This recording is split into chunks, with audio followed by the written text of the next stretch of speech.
Check. Check.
.230 on the dot. It is Pip.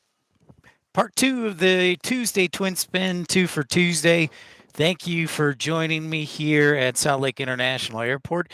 If you join me on this morning's broadcast, you'll notice that we are now on the east side looking at the skyline of Salt Lake City. And as always, give me a thumbs up. Love your likes and subscribes. And most importantly, let me know that the audio is working good. I did a test. Want to make sure of that, but also make sure that the video looks good too. So if there's anything we can do to improve your time here for the next 2 hours, let me know and we will make sure it happens. We are expecting an A220. What's up, Alex?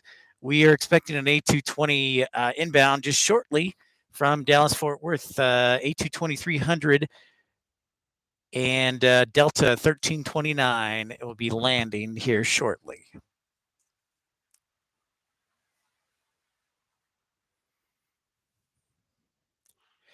Happy Tuesday to you, Alex. Not too bad of a day. It's warmed up a little bit. We're hitting about, I'll check. Last time I checked, it was 38. We may have hit 40 finally today.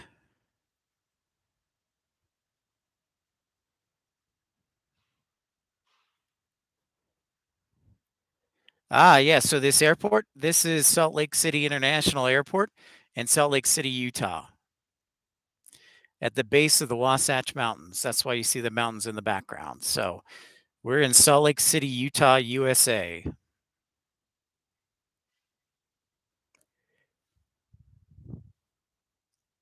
Yep. This is where my home base is. So we'll broadcast from here a lot of the time. However, we do like to go on remotes as well. So we'll be out and about as well.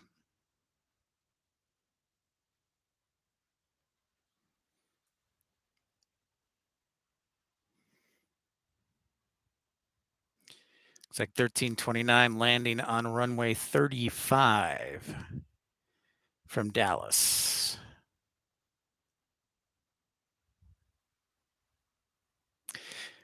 So yeah, I'm Pip. I am Pip of Pip's Planespotting Live fame. So they're one and the same. But I'm glad to be with you, sharing my aviation knowledge and experience here out in the mountains of Utah. Let's zoom in on that good old C-117. Should have a lot of action today, even though it's a Tuesday, which typically is a little bit lighter day for airlines. You can still see the C-117 parked there, and looks like they're expecting more military traffic later, but in the meantime, we'll zoom in on this A321 that is just landing.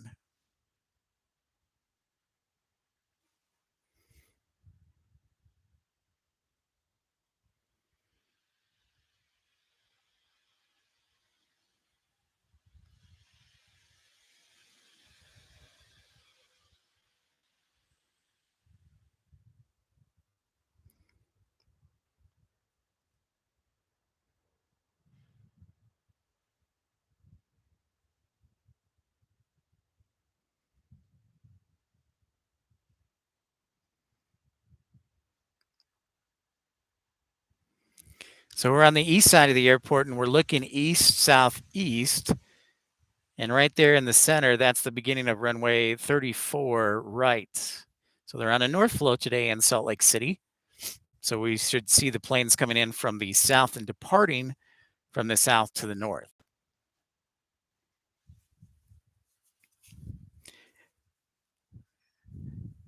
We'll be here for the next 2 hours.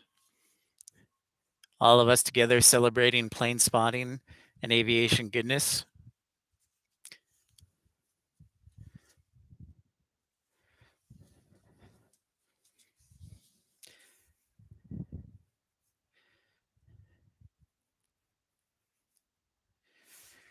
Looks like we got a NetJets arrival coming up next, a Challenger 300. And then after that, Delta 1728 arriving on runway 35, the Airbus A220-100. Hey, Daniel, welcome back to you, sir. Good to see you again. Glad to be back. Glad to be back. Had a little lunch and charged up the batteries best I could, and we are back at it. I think we're about the same temperature there in Kenosha. We're at currently 40 degrees, 40.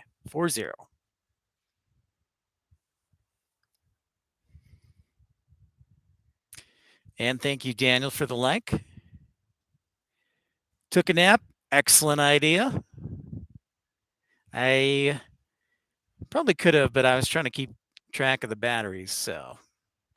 But that does sound like a good idea. So I'm pretty sure I'll sleep well tonight.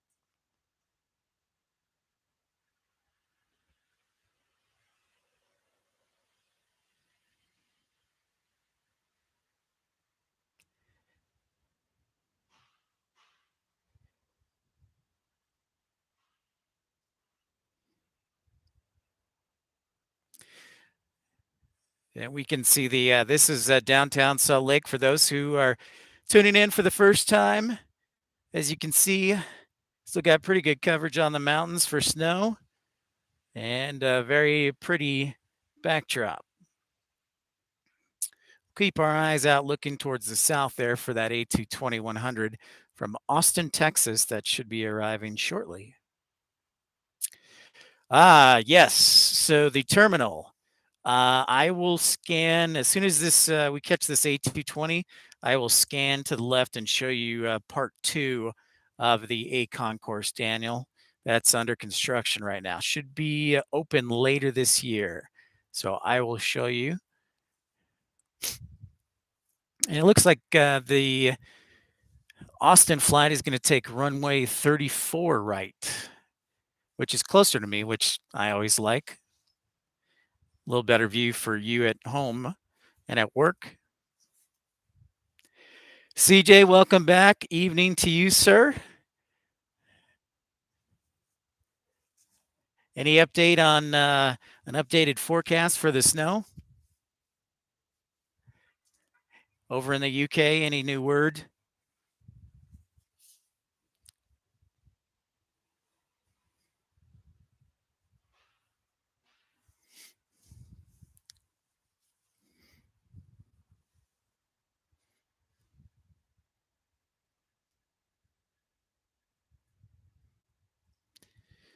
-2 degrees Celsius. Oh, cold already, sir. That definitely is snow temperatures. 6 to 10 inches in Kenosha. Wow. Chantel, how's it going? Hello. Still in South Africa? Haven't escaped yet?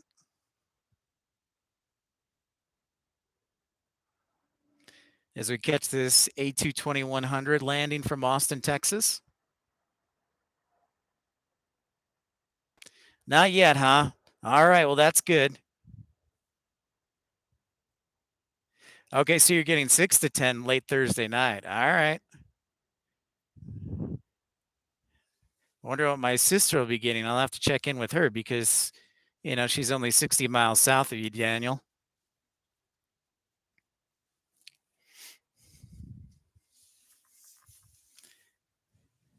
An all-day Friday. Wow.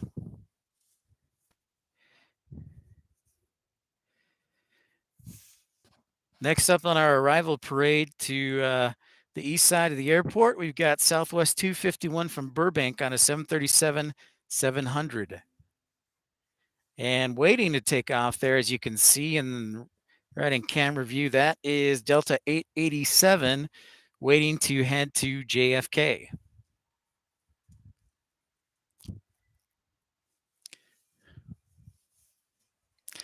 I think we're going to be warm enough, Daniel, that here in Salt Lake, we will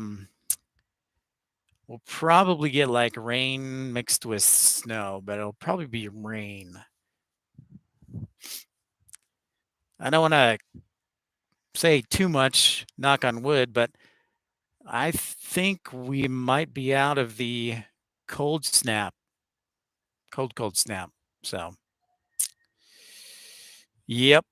And I know, Daniel, I still got to turn the camera, but I wanted to catch the Southwest arrival too. You can cope with sleet? Yeah, I can do that. I actually like the snow if it's really cold because then it's not wet and heavy. It tends to be light and fluffy. So it blows off the cars easier and off the streets more.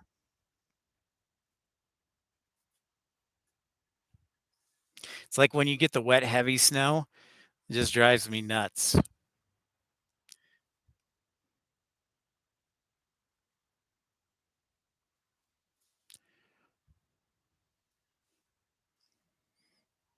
All right. 882 is getting ready to take off as we wait for Southwest to arrive on runway 35.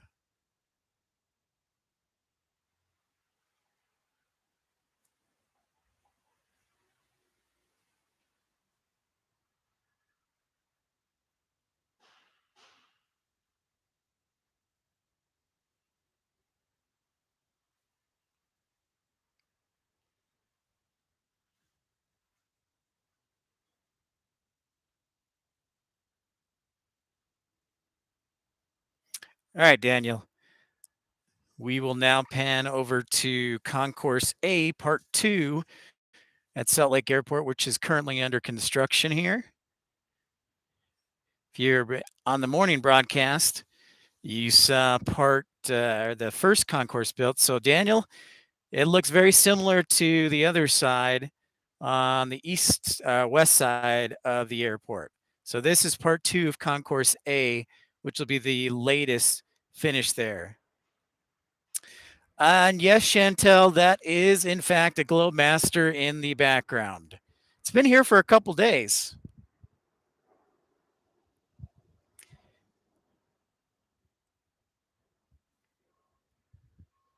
Good eye, Chantel. Good eye indeed. So yeah, that is the second part of Concourse A, Daniel. I think summer it'll be finished. Yeah, let's see if we can zoom in on that for you, Chantal, for just a moment. Sneaky, sneaky.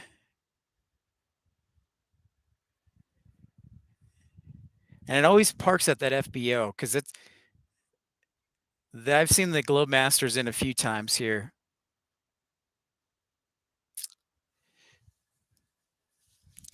Yep, there you go. Sneaky, sneaky right in there. Hello to everybody who just joined us. I encourage you to like and subscribe. Subscribing is going to be the best way to know when and where we're going to be broadcasting next, because I'll put out a video the night before the morning of the broadcast. So the next UFO, okay. There you go. That could be true. They could be waiting for the next UFO or Chinese spy balloon, perhaps. So there's always that option. Just getting ready here before the afternoon rush of departures, so we are well prepared.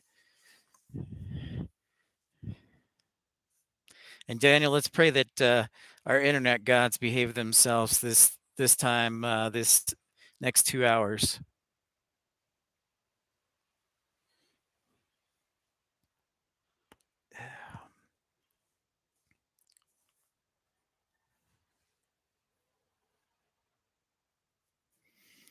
Our next arrival will be from Aspen, an Embraer Phenom 300, tiny little business jet. And then JetBlue 2532 inbound from Los Angeles on an A320 should be on the ground in the next 10 minutes. And looks like we also have a departure. United 2175 headed to Denver on a 737-900. Denver's a pretty competitive market for Salt Lake because you've got United, Frontier, Southwest, and Delta all fly to Denver. So it's a pretty competitive market for Salt Lake. And you think Denver's closer, but like we said in the broadcast this morning, it's about 500 miles or a 9-hour drive. So it's a good distance. Yeah, Chantel. We gotta stay on top of that. Just shoot it down just in case. Let's make sure.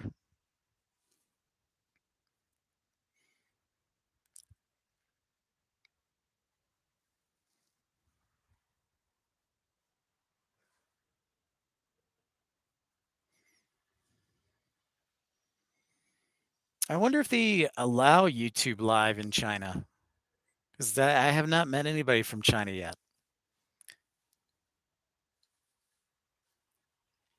This is episode 17, by the way, of Pip's Planespotting Live.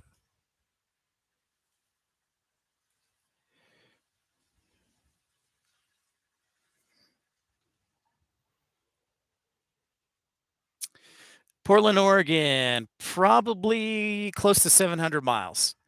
700 miles, so probably let's call it 11 hours with stopovers, like when you're driving. But just driving, it took me close to a whole day to get to Portland.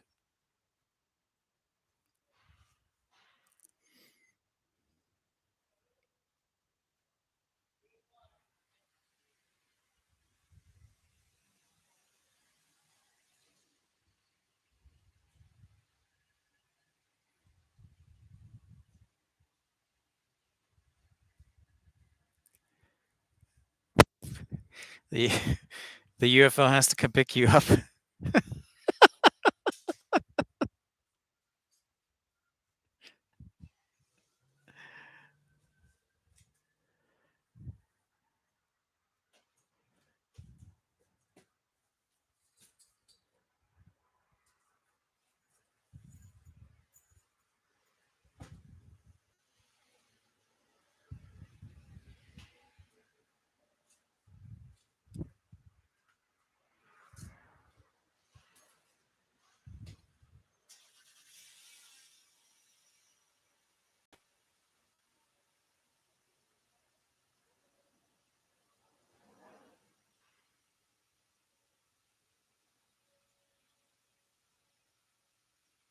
Dang, heavy load on United today. Full load.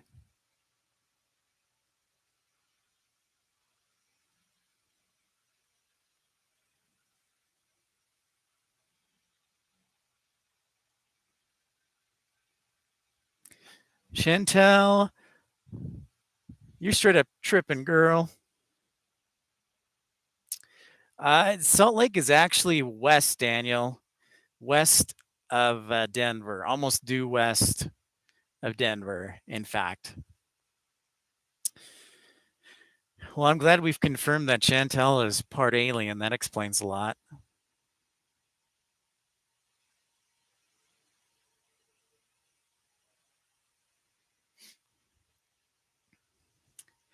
Here's our inbound JetBlue from Los Angeles on an Airbus A320.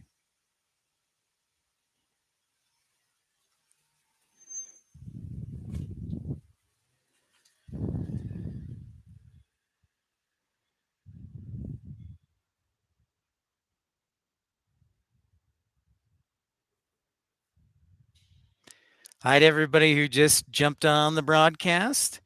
Encourage you to like and subscribe if you enjoy what you're seeing. This is broadcast number 17 of Pip's Planespotting Live. We're at Salt Lake City International Airport on the east side of the airport today.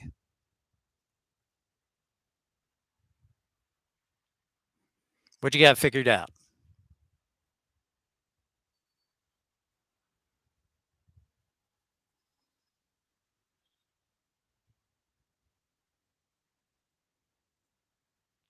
Oh, there's some sunshine. Thank you. It's been mostly cloudy most of the day.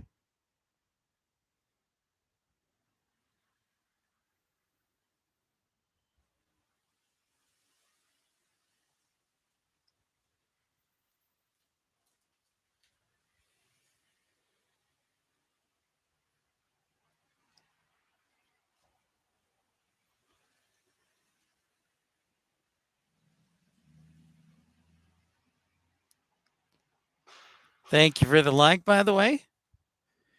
Appreciate it. Welcome in. We'll be on the air for another hour and 40 minutes. We're not going anywhere.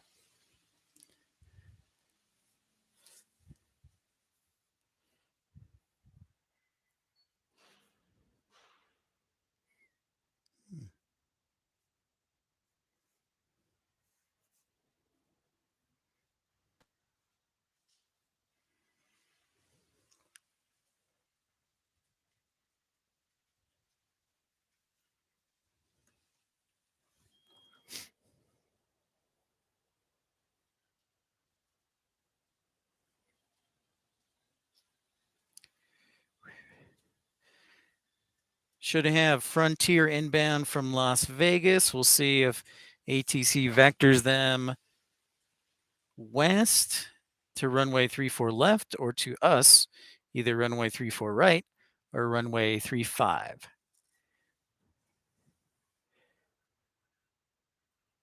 Yep, you got it, Daniel. You are correct, sir. That is correct.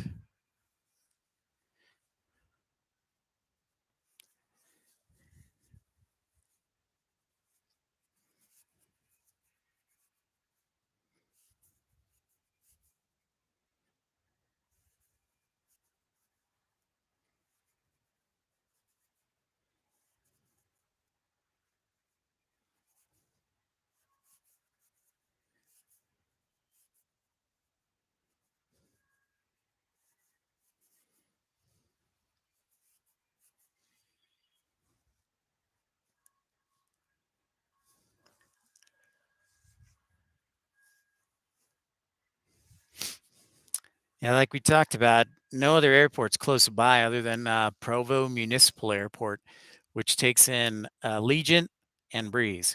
Yep, and Portland is northwest. I would call it northwest of Salt Lake City. You're on it, Daniel.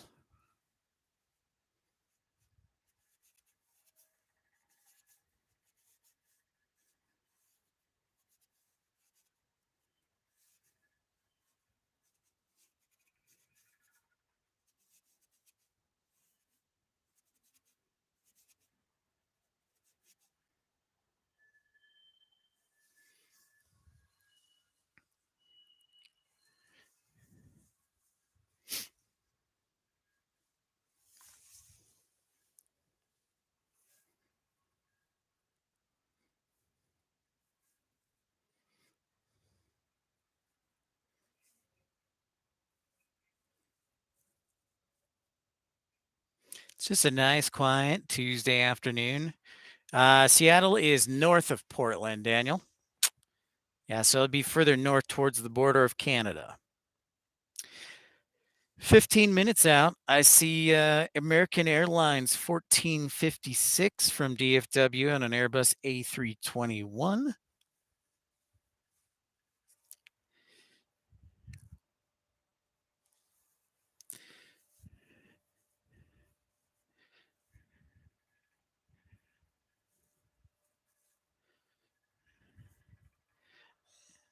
And looks like headed our way will be Delta 3510 on an Embraer 175 going from Salt Lake City to Oklahoma City shortly. And thanks for everybody for joining in. Hello, hello. Or as Mrs. Doubtfire would say, hello. I used to be an actor. I'm sure you guys probably couldn't tell. Let's take a while we have a moment for that Frontier flight from Las Vegas.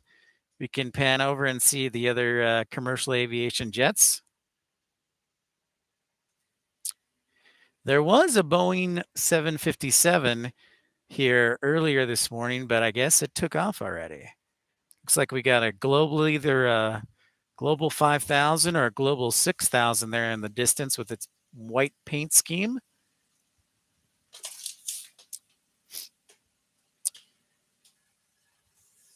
There's Chantel C117. You got a Challenger, a Cessna, what is Beechcraft, a Gulfstream, a couple of Gulfstreams, probably skiing. There's another Global 6000. So for those who are just tuning in, hey, the Dassault Falcon. Salt Lake is a popular place to fly into if you want to go skiing in Park City because it's relatively cheap comparatively to in the Valley, Heber Airport. And it's only 30 minutes away, and you're still pretty close to the city. So a lot of private jets will fly in here to go skiing. And thank you for the like. We're just getting started. We got plenty more left in the tank. Yeah, I will probably be doing some live streaming over the weekend, CJ. I specifically like to do Saturday and Sundays because it's easier to get around. So,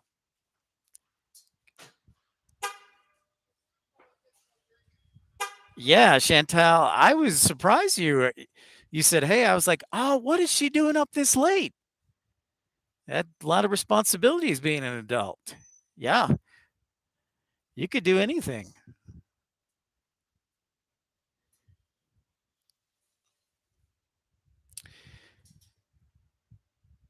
Oh, from Spain. Well, that's probably, hey, that's good timing with the snow and everything. Good timing, sir. Glad to hear that. What part of Spain are you headed to, CJ?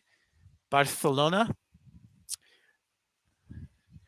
Or, okay, Daniel, what's your question? Absolutely.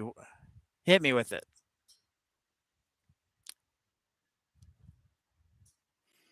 Here's our inbound Frontier A320 from Las Vegas.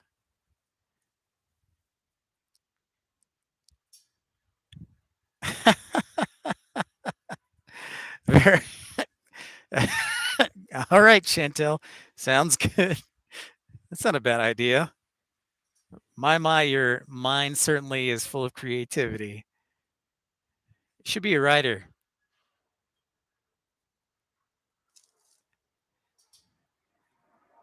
Dia Nueva. Okay. Very cool. Sounds great, CJ. Boy, when you think about all the great airports and places to be for aviation, it really is endless. And of course, I'm just thinking myself. But that sounds great. Yes, Daniel.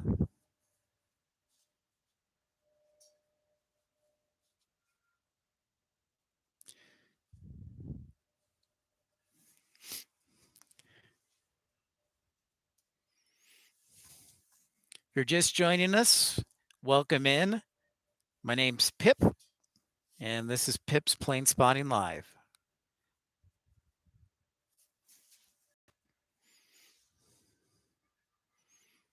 Chantel, I think we all want to see the picture of that fort. That's hilarious.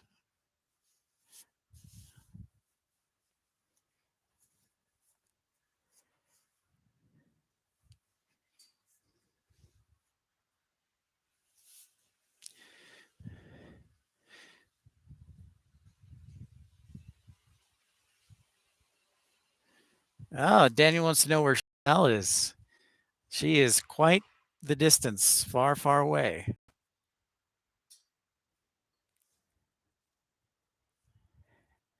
And CJ, yeah, I don't know exactly what time, but the plan is at least one of the days, Saturday or Sunday. Sometimes I do back to back just because I got a little more free time on the weekends. Yes. Well, is that's good. Is marijuana legal in South Africa?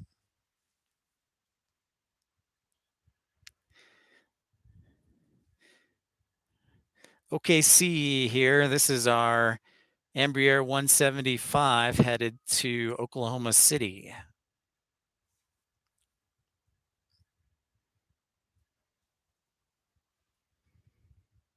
Ah, okay. Well, that's good to know. Depends which state you're in here in the United States. Some is for medicinal use, some is completely outlawed. Some states are both for legal use and homegrown. So it just kind of depends which state you're in. So you got to be careful if you're traveling overseas.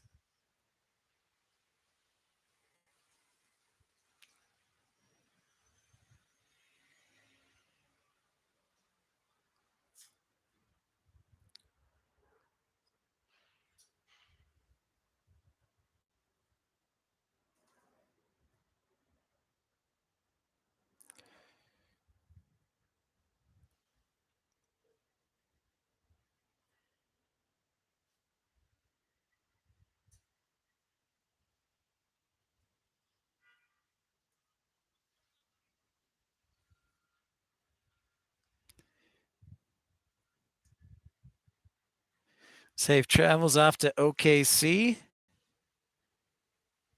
It's for the voices in your head. Wow. Go figure. Bubag, how you doing? Hi.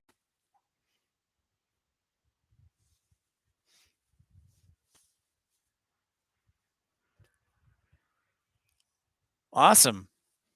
Hope your school day was good. All right, CJ, take care. Thanks for staying up late for a little bit. And I'll keep you updated on when we're broadcasting next for the weekend, and be safe. Yep, sure do. I remember you, Bubag.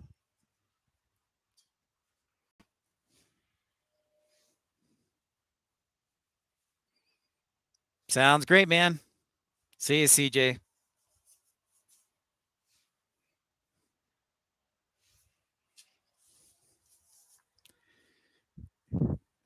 I am always friends with everybody on the broadcast, Bubag, for sure.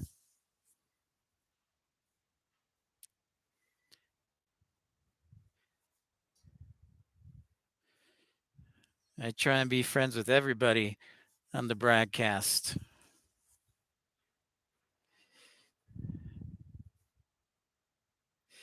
That's why I'm building a website, so I can bring more aviation knowledge to everyone.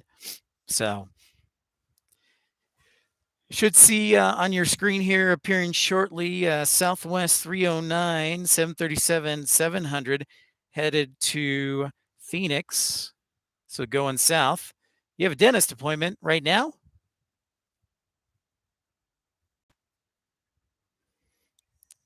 Well, I hope you brushed your teeth. I was always not the best at that. Minus points for me. Okay. Well, yeah. Hope you're brushing your teeth if you get it right now, and be safe out there with the dentist. That's probably the least favorite doctor for most people.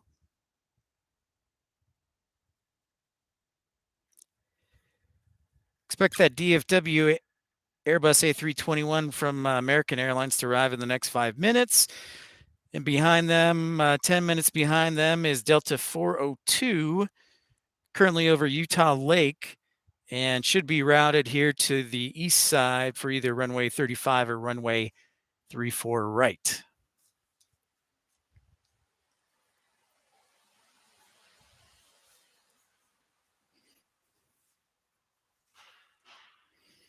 Well, that Southwest flight didn't take any time to take off. It's already moving. ATC probably said take off with no delay with that inbound American flight.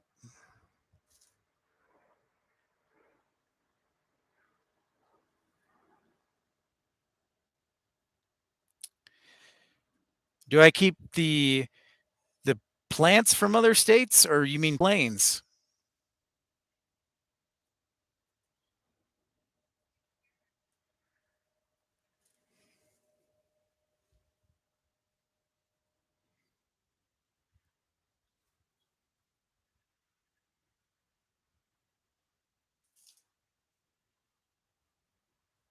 Okay, yeah. So we do go to other states. If you look at my channel too, I have a lot of videos from different airports around the United States, and I've even started going to Canada too. So yes, we do, and we will plan on going to other states like California or Nevada, Arizona, for sure. All right, and just on cue right there, just as Southwest took off, there's American flight from DFW. Yep, and of course Utah. Can't forget Utah, Babag.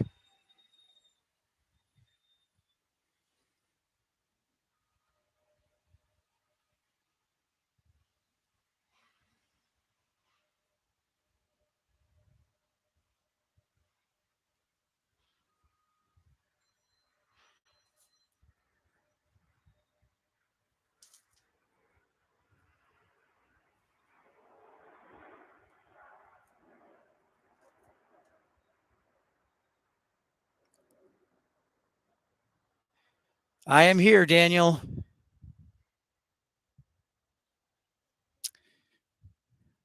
Yeah, usually I'll just get a hotel in the other states. Sometimes I actually have a couple of friends in in other states who are nice enough to let me crash with them. And I have family in Texas and Illinois. But yeah, I'll just typically get a hotel and crash there. It's not that bad. I got a lot of World of Hyatt points, so I once in a while I get a free room.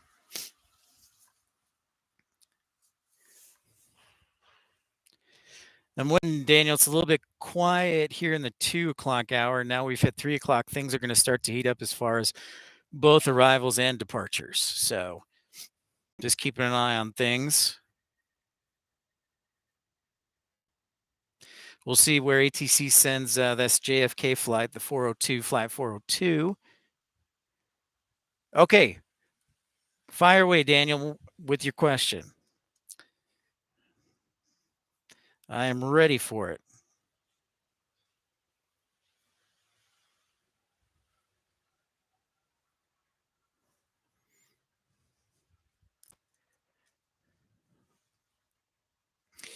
If you're just tuning in, our camera is pointed to the southeast, and the mountains you see there, the Wasatch Mountains.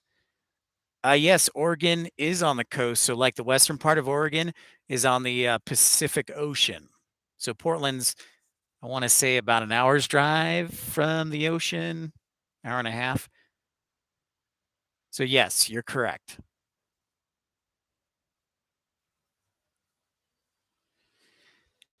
Inbound to us in the next 5 minutes, Delta 402 from JFK. Behind them, Delta 1871 from Mexico, San Jose del Cabo. Some vacationers right there, spring breakers. We're close to spring break time. That's a good question. That's an interesting question. And I'll answer that, Babak. Give me 1 second.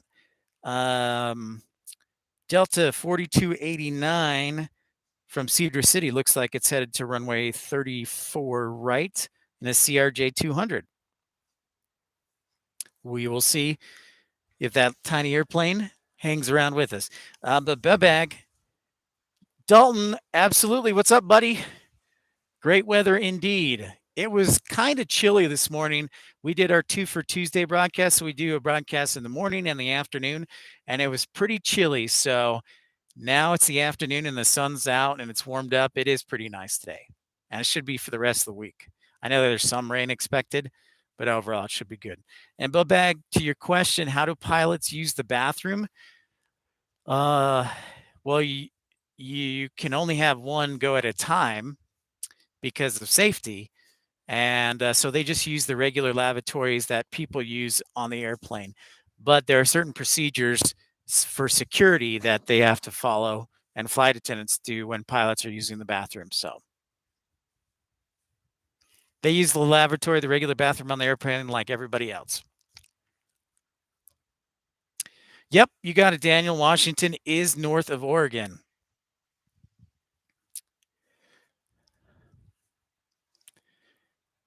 So, Dalton, do you think we're done with snow for the year? Because, like, the rest of the week is supposed to be mid 40s. And I think we might even hit 50 this weekend.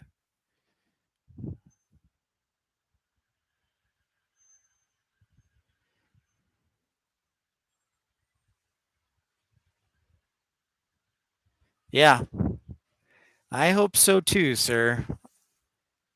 My feet are tired of freezing. I don't know if I have toes left. I may have to get them all cut off. Yeah, they do get snacks like the passengers. Yes, they do. Next to Washington, so on the west coast, is the Pacific Ocean, and on the east coast or on the east side of Washington is Idaho. Oh, I think they get their snacks free.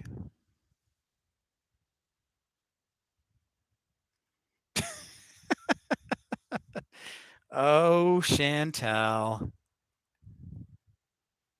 And Boise is east southeast of Seattle and Portland.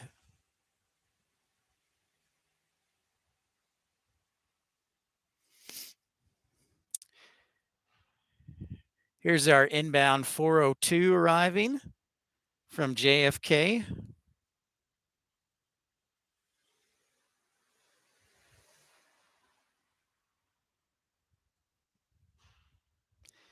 Big snacks? I could go with that. They should too. I'd like a big bag of potato chips.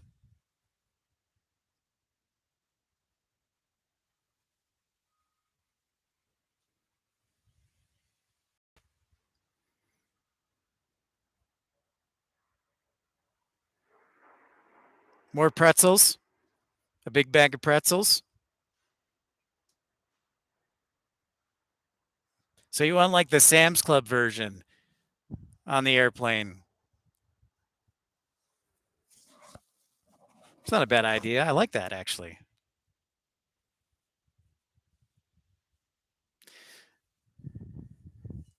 Okay.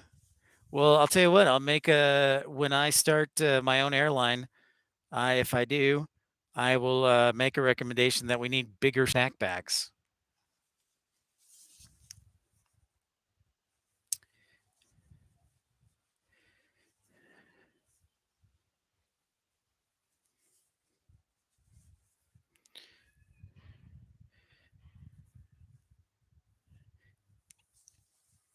Starting to get a steady stream of arrivals. San Jose del Cabo just around the corner here on a 737-900. Behind them, Delta connection flight from Cedar City, Utah, which is in the south, the southern part of the state, in a CRJ 200. And then behind them, we've got Delta Connection 3577 from Long Beach, California, on an Embraer 175. I think ATC will route them our way too. Thanks for the like and thanks for tuning in. Don't be afraid to say hi if you're just joining the broadcast. You know, it is. It is pretty amazing. That's a good point, Daniel. It's California so long that it covers half of the West Coast. No pets for me, Babag. I just live in a small one-bedroom apartment. So, plus, I do a lot of traveling, so I feel bad leaving the pet home all the time.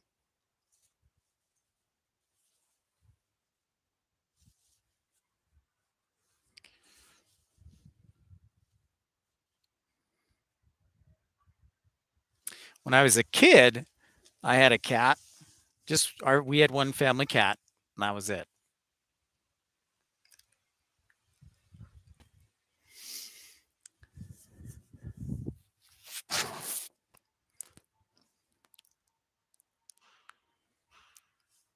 Well, that's cool. He used to work for the airport. But that's fun.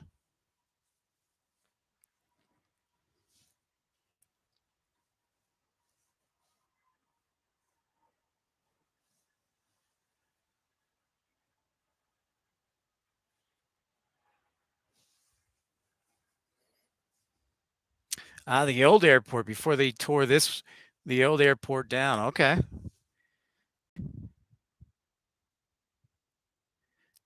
Now he works for UPS, right? I think you told us yesterday.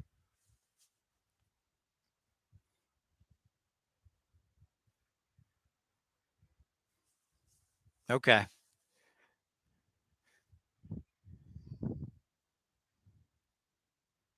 Hey, Dalton, when are you going to start your Provo plane spotting live broadcast since you're down towards that area? It's got to be in the morning because there's nothing in the midday.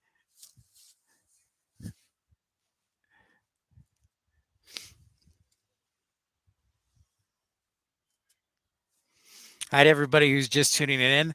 This is Pip's Plane Spotting Live. Yeah, see? It has you written all over it, Dalton. Oh, you used to plane spot at DCA? I love that. Right there at Gravely Park on the north end of the airport. I've been there. Definitely want to go back there. Would love to do a live broadcast. Oh, Chantel. Oh, what a joke. Very funny. Wow. That was good. This is our CRJ 200 inbound from Cedar City, Utah.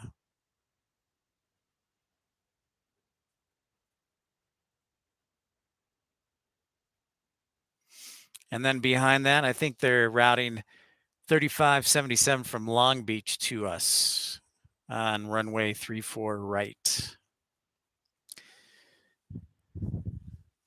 Yep, I do remember you telling us that, Bubag, yesterday.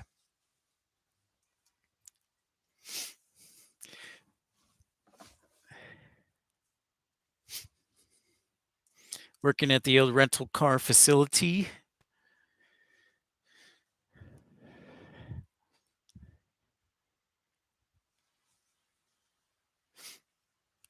We're looking. His name is Wyatt? Okay. Well, if I run into him, I'll say hi. I'll say, hey, your nephew, Bubag, says hi.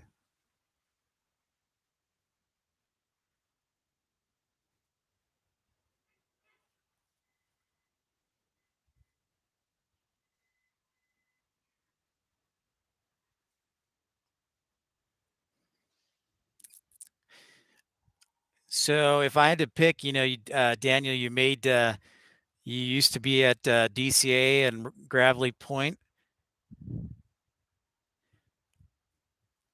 Well, I will look for him. I'll tell him that Bubag says hi. So I was thinking about the airports I'd like to go to for a live broadcast. And I think, well, DCA would be, Reagan would be one of them. Chicago for sure, because that's my home. So Chicago O'Hare and Midway. I see, Chantel. Way to leave on a high note. I gotcha. Well done. That was a good one. Get some rest. That's a good way to make an exit. But get some rest. But yeah, so DCA is one. I would probably say the 5 that I would like to do is Chicago O'Hare, DCA, Tampa International. Let's see, what's another good one? I really want to do Orange County again. I've never done a live broadcast. Midway, yeah, Midway would be cool, Dalton. They actually have a live broadcast for Midway, but there's no commentary on it, and it's just stationary, and it's pointed down a one runway, so it's still pretty cool. Charlotte, yes, I would most definitely say Charlotte. Yeah, absolutely. I would love to. Good call. I can do that. I can most certainly do that. Here's an A321.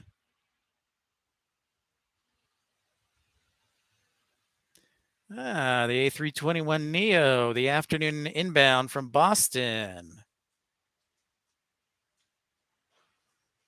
Okay, I will do that, Bubek.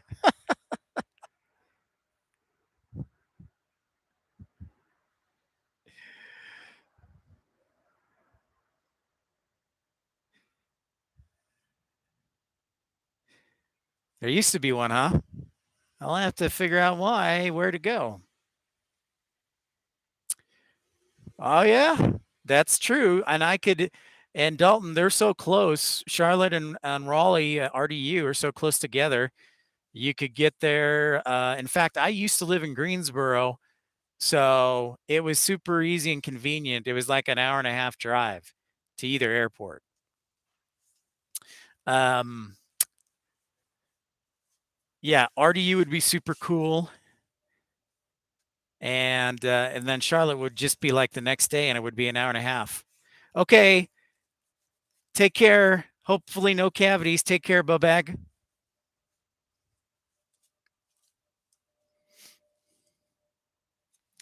Yeah, but RDU would be that'd be convenient. And then the next day, I could go to Richmond or Norfolk. Richmond's 2 hours, and then I could go up to DCA, which is 2 hours, and then I could go to Baltimore. So yeah, you got my whole week planned out, Dalton.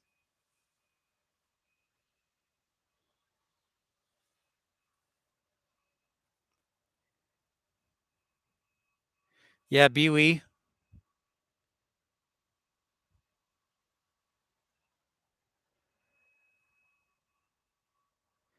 BWE, sure. We could probably do Dulles. I'm just thinking the topography of where I'd be able to broadcast from. Like Salt Lake, the police here are pretty easygoing, and let us do our thing as long as we stay out of the way. So just got to find. I have been to Philadelphia, and police are pretty cool there too. But it's a little more challenging to find a good spot from like above, like in a parking garage. But DCA would be a great one because you're right there at Gravelly Point. Dallas would be pretty good depending on the flow. So I've never been to BWE, so that's on my list for sure. I've been to BWE, but I've never plane spotted at BWE. Newark, Newark is a challenge because because I did a video where I was in the parking lot economy and it was like $16 and you had to shoot through the fence. So Newark can be challenging. Maybe if they were arriving from the south, but if they're arriving on the north, it can be a challenge sometimes. So,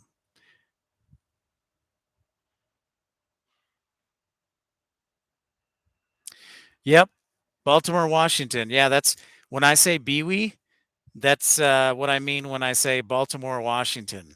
Because when you look at the letters BWI, like everybody, that's just, I guess, an airline term, BWE. So I probably should have clarified that.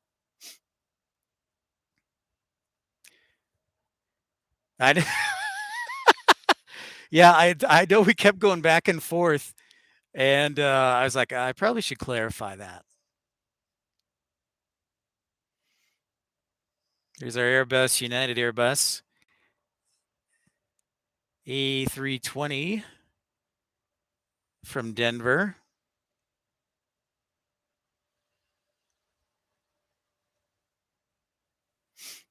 Busy afternoon shaping up.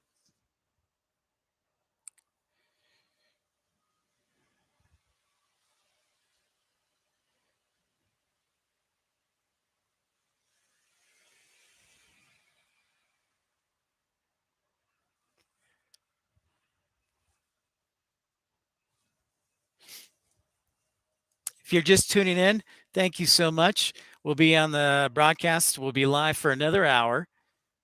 So if you're just tuning in, plenty more plane spotting action. And we sure would appreciate a subscribe and a like of this video if you like what you see. Subscribing will be the best way to know and find out when and where we're going to broadcast next. So I'll keep it a surprise. Got some things to take care of tomorrow. So we may not get a broadcast in tomorrow, but we're trying to get a couple more broadcasts before in the next couple weeks here.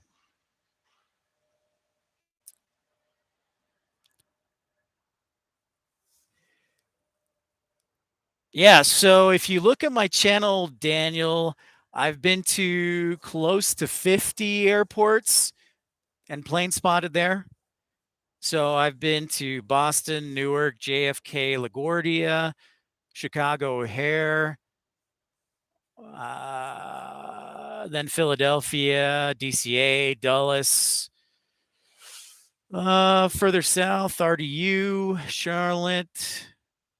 Where else in the south? RDU.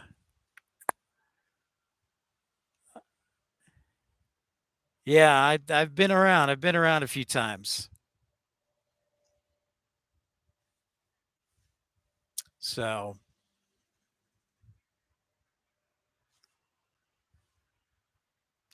looks like we got a regional hub here. Departure after departure after departure after departure. So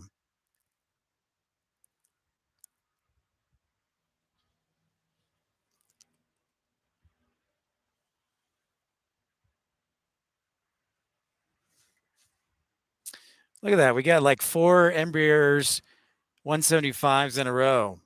Yep, I do live in Salt Lake City. I sure do. So we've got a Delta Embraer E175. We've got a United Embraer E175.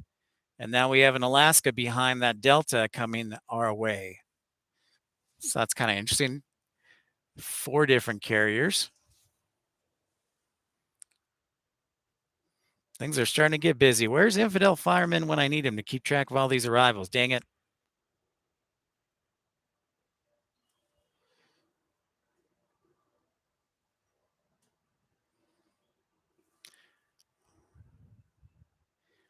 Airbus A321 inbound from Detroit. No, not Detroit.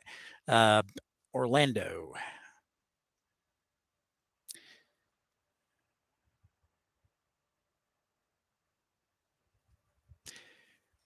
Hey, good evening, Stephen. Good to see you.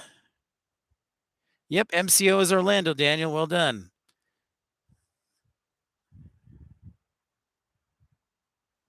Headed off to San Francisco. United Express. Stephen, any snow yet?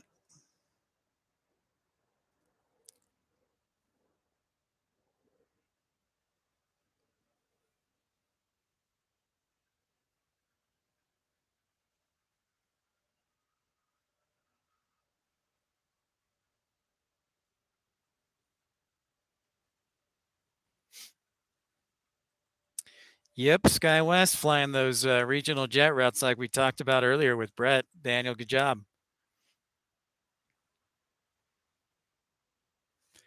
Here's another departure.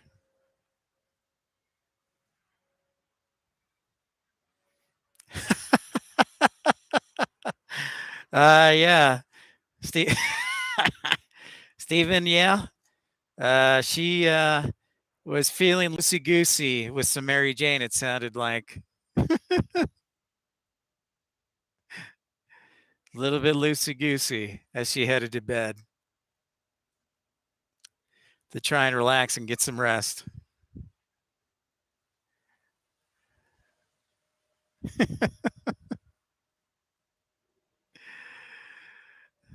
All right. Here's our Embraer E175 from Alaska Airlines headed to also to San Francisco. And hi to everybody who just tuned in. Welcome. Don't be afraid to say hi. My name's Pip. We're glad to have you. And we'll be on the air for another hour. We're here at Salt Lake International Airport, my home base, doing what I do best, Pip's plane spotting. Yeah. Thank you, Daniel, for the help. Got a lot of Embraers, E175s. I'm sure they're all Brett's flights too, Daniel, being all SkyWest.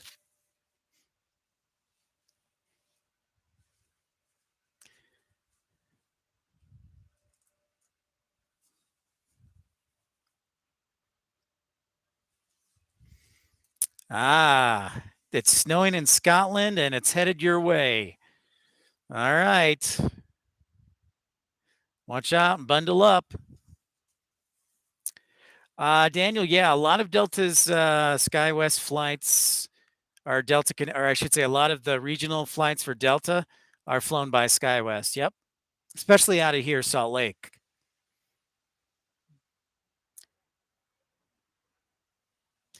Now, SkyWest is its own company. It's not owned by Delta or anybody. They're just their own regional carrier that works with Delta, United, American, and Alaska.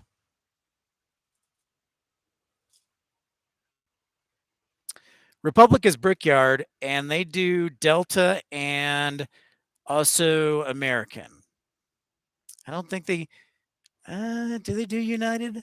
I don't think so. I think it's American and Delta on the East Coast and Midwest predominantly.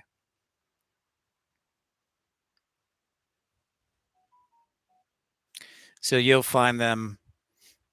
Look at that. We got Delta birds everywhere. Taking off, landing, lining up. It's busy afternoon. Poor infidel fireman. He should be here. 30 centimeters of snow. Holy cow. Wow. 30 centimeters.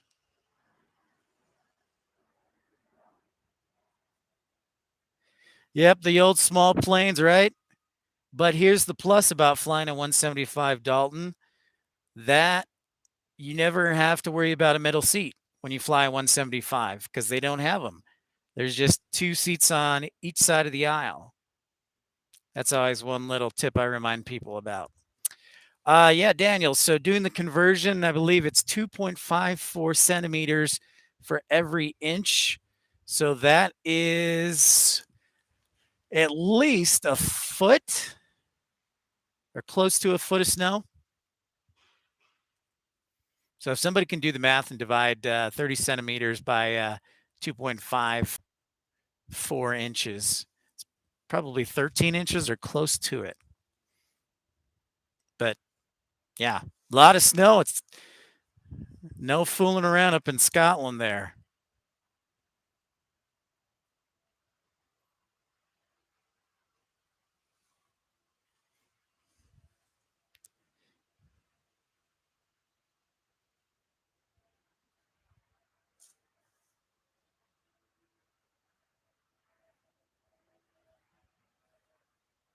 Thank you for the like and tuning in. I see you over there. Would love having you. And I hope if you guys missed this morning's broadcast, you get a chance to tune in. We were on the west side of the airport catching west side. I'd recommend the 10 o'clock hour to 11 o'clock. It was a little busier than 9 to 10. So if you like good conversation, definitely the 9 o'clock hour. But if you like plane spotting, we're going 10 to 11 is a good hour. So welcome to our 2 for Tuesday, where we broadcast twice in one day.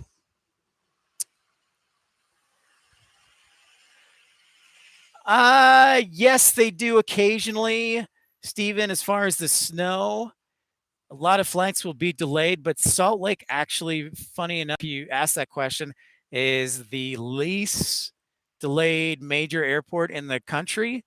So they're good about removing snow.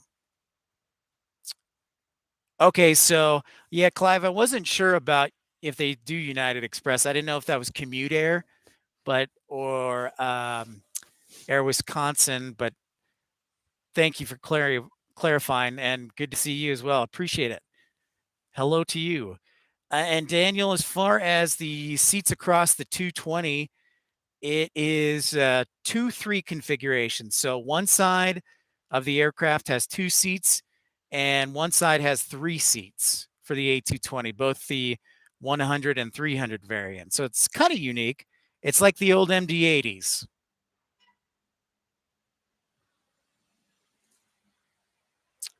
Yeah, they're pretty sharp. They are pretty sharp, Dalton. They definitely stand out.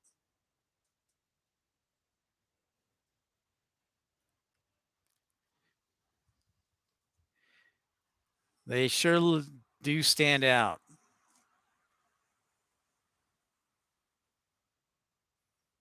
Yeah, and I like their colors too. See, now we're getting into a string of departures here. So busy afternoon here at Salt Lake International.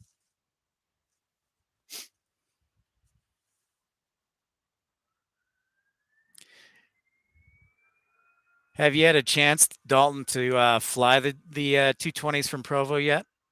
Because they go to Phoenix, I know, and they also go to Orange County.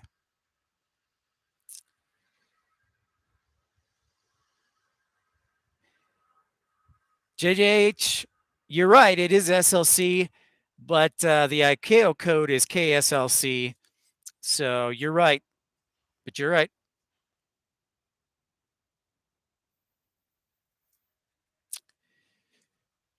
Yeah, I would agree with that, Stephen. And funny enough, going back to your question about snow and delays, I actually one time last year it snowed so much here in Salt Lake, and it was snowing so heavy at night that I was on a flight from Phoenix to Salt Lake and actually had to divert to Boise, Idaho, because they couldn't keep up with the snow. So once in a while, flights will divert, but for the most part, uh, flights are able to get in, and the crews do a good job of keeping the runways clear. Fog happens every once in a while. It's really not a common uh, thing for Salt Lake.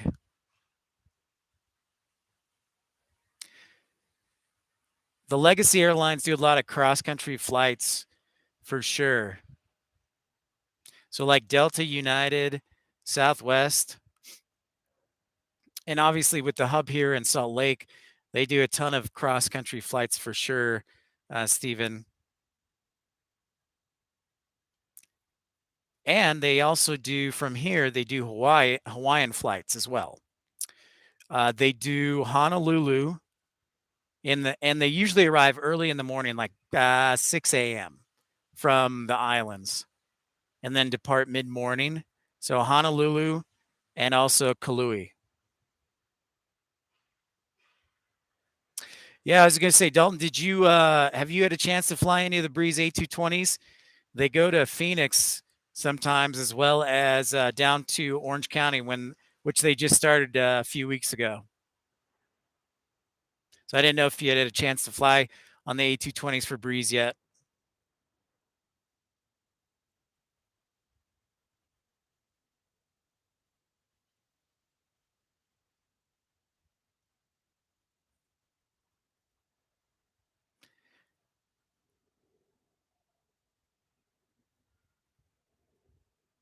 Yeah, okay. Well, you'll have to catch them soon.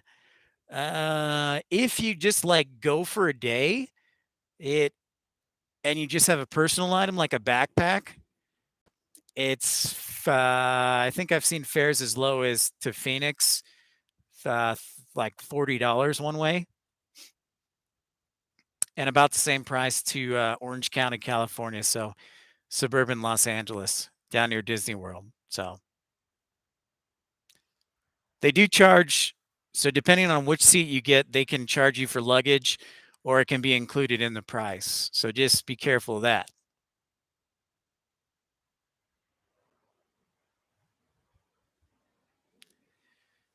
2 below centigrade. That is quite cold. That's colder than here, Stephen. That's surprising. Yeah, Honolulu would be a good one. A really good one. I would agree with that.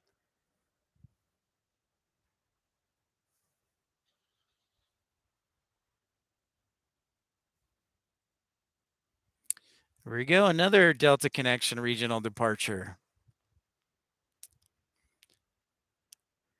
I haven't been able to look at my phone for the last 20 minutes because I've been so busy with the departures and arrivals. So it's a good time to enjoy plane spotting right now.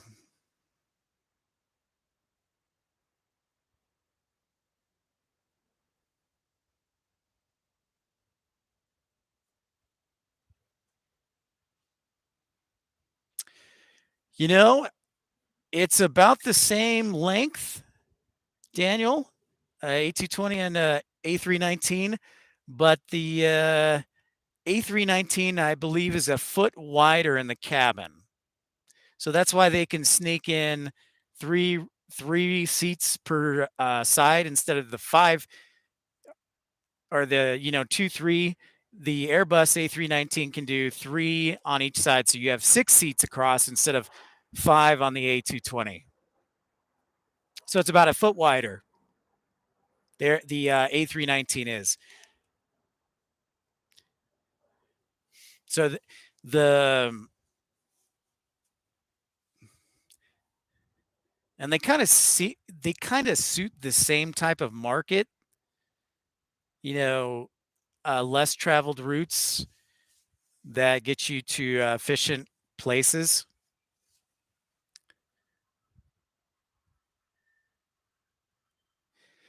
Why did Airbus do that? Ah, yes. Well, it's kind of a long story, so I'll condense it.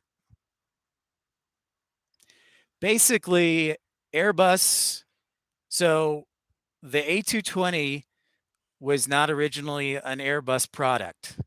And those who are aviation gurus who are tuning in will probably know better than me, but basically it was a Bombardier product and it was called the CS100 and the CS300. So Bombardier is a Canadian manufacturer. Yep. And Airbus decided to buy a controlling stake in Bombardier.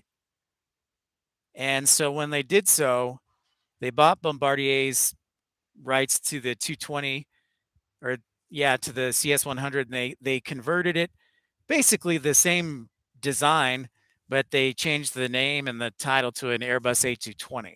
So that's basically the long and short of it is. So there is some duplication with the A319, but they're still keeping both. They're doing an A319 Neo and then also the 220. And sorry about that. The 220 is actually selling better than the 319 Neo. I don't know why, but it just is. And Delta bought a whole slew of them at, I think, like cost or just some ridiculous price of $50 million. The list is probably close to $90 million. So Delta was the first North American carrier to commit to buying them and got a sweet deal on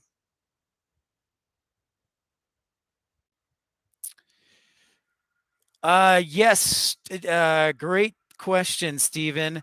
So as far as the weight limits go, they can take everything, including a 747. I don't know about an A380, and I also don't know if they even have gate space for an A380. So right now, the largest they could probably take here in Salt Lake is an A350 1000 or a 777 300.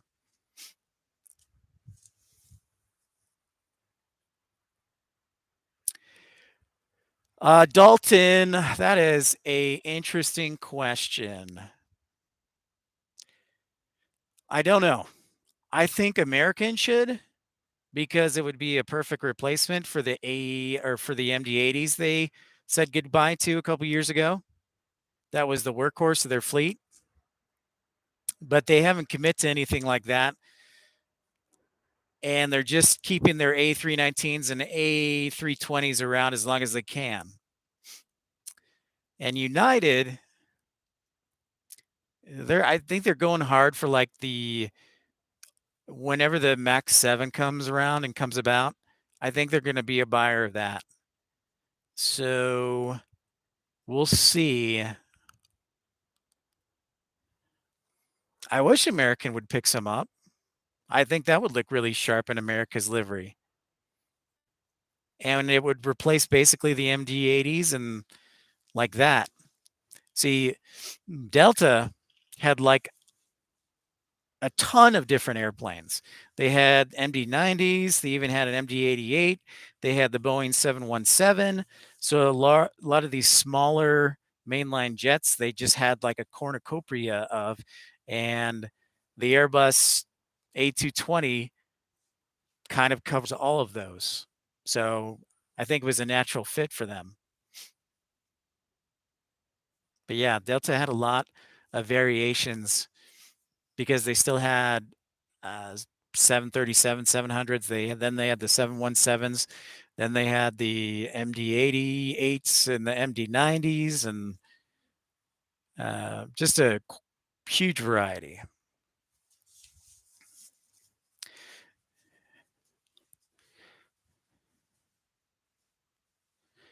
I want to see this Airbus 330 in front of us. We know where it's going. It's either London or Amsterdam. No, psych. They tricked me. This Airbus is going to Kailua. So Dalton, how about that? They're flying an A330-900 Neo to Kailua in Hawaii. So there's some added class for those passengers who sit in first class.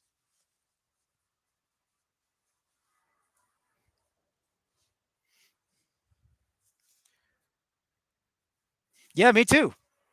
I was thinking Amsterdam or London, one of the two, and then I look, oh, nope, this one's going to Kailua. Yep, you're right, Daniel. They said goodbye to the last of their 777s, and they do not do Dreamliners. They only do Airbus. Clive, I'm not sure. That does sound right, though. That would make sense. And I don't know if they got them from Hawaiian Airlines, some of them, because Hawaiian was one of the largest uh, users of 717 because that's how they would do their inter-island shuttles. So I would guess that's the case, but we'll see.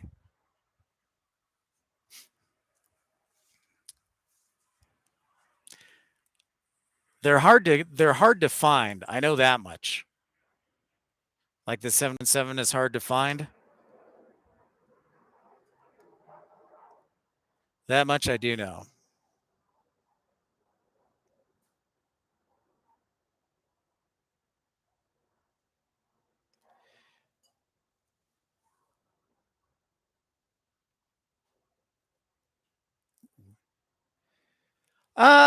Good question, Stephen. I would say as a whole, it's back. I think it's very much in the back of people's memories over here in the United States. I've flown on a Max several times. And obviously, being in aviation, I kind of had a different perspective on it, but they always seemed full. And I honestly think people didn't notice because even though the airline tells you uh, when you book the flight what the plane is, I think people are more distracted by where they're sitting or where they're going to sit, so they don't pay attention. And they also, Stephen, the other thing is that for the Maxes, they're nicer. The cabins are way nicer, so people are like, "Oh, this is really nice." So I think they get a little distracted and may not even know that it's a Max, to be honest. So for me, hasn't changed anything for me. I don't have any reservations about it. And I know there are some people, but I think as a whole, it's kind of died down, which is, a good thing. That was an Airbus. I believe Captain Sully was doing an A320 when it crashed into the Hudson.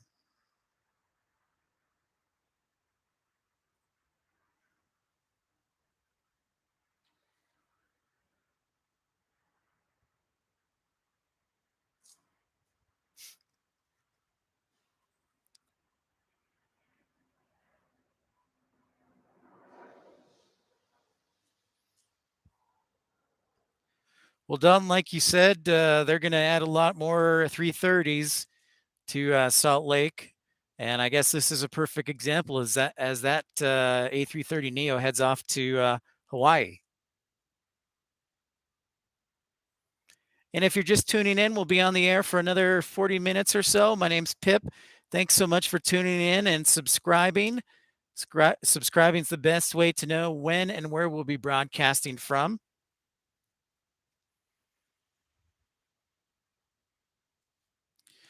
So we just said goodbye to that A330. Now we've got our Airbus A220. Looks like the 300 variant. Let's check the old radar.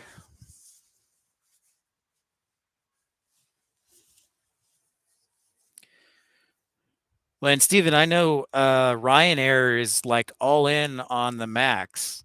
So whatever it is, they're going to be in on it, right?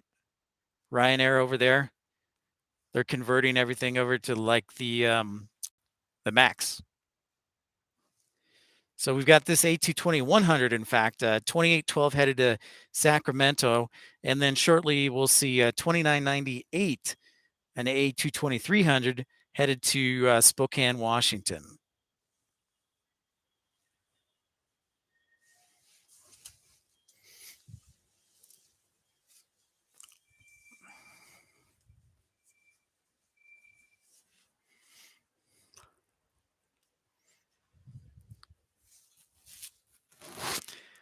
I'm still waiting. I'm still waiting from Boeing for the 797, the plane that was supposed to replace the 757 and then also the 767, but that still hasn't come to fruition.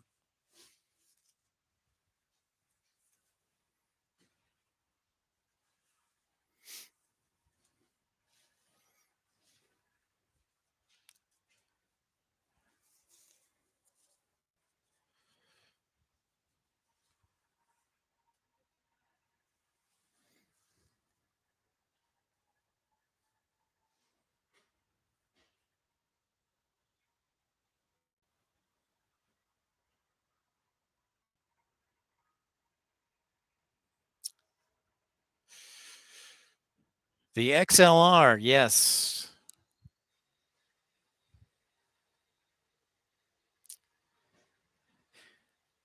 The 321 XLR is the longest single aisle. When I say longest, I mean longest traveling both. Okay, let me make sure I say it correctly. But Airbus built it as the longest flying single aisle airplane in the market. So it can go to Europe from the United States. In fact, SAS, the Scandinavian airline, has been using it or had used it on the Dulles to Copenhagen route. So basically, it's the new engines of the Neo, but added performance and stability and passenger load. So it can hold 220 or 230 for single aisle.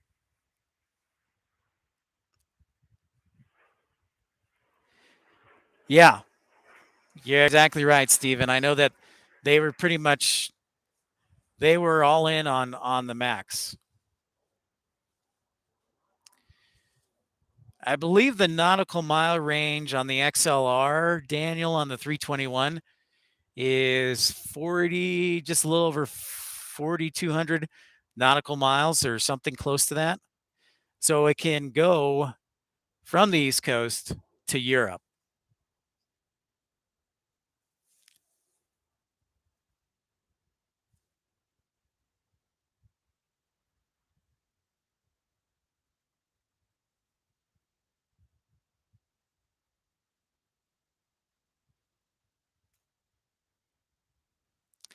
I'm interested, Stephen. Have you ever flown Ryanair? And if so, has it been a good experience? They're always the quirky, cheap airline, and you hear things, but I've never actually flown them, so I don't take too much stock into what people say versus rumors versus people who've actually flown them. So it'll be interesting. When I was in Italy, I flew. Yeah, exactly. Okay, so Copenhagen to Boston. Thank you. Thank you, ATC Swede. Appreciate it. Yeah, kind of like Frontier.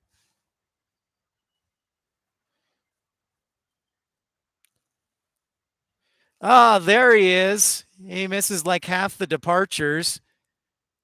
The Congo line. What's up, infidel fireman? I have to give you a little hard time. I was saying, like, where is he? Where is he? I need help immediately.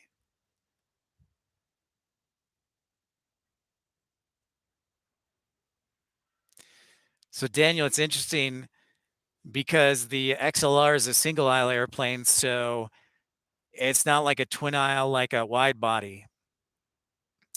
And you think about it, and they're going to carry upwards of 200 plus people on that. That can kind of wear you down a little bit. So I wonder what the responses have been from the people who've flown the XLR so far. Good for you. Oh, you've got the written exam on Thursday. Excellent. Yep, JetBlue does. And we talked this morning about they're launching the Paris to New York flight on the XLR for JetBlue. Yep, you're exactly right. Very good, infidel firemen. Glad you are studying away. Now remember, I think you only have to get a 70% to pass, right?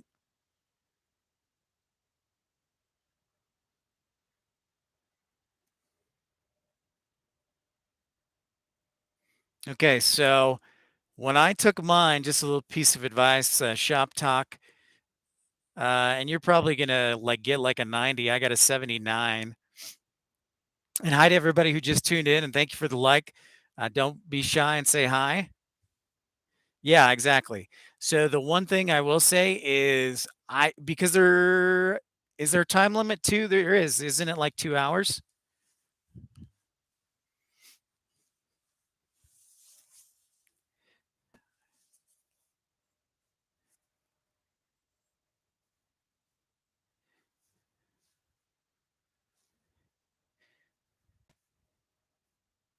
So we're looking in our camera right now.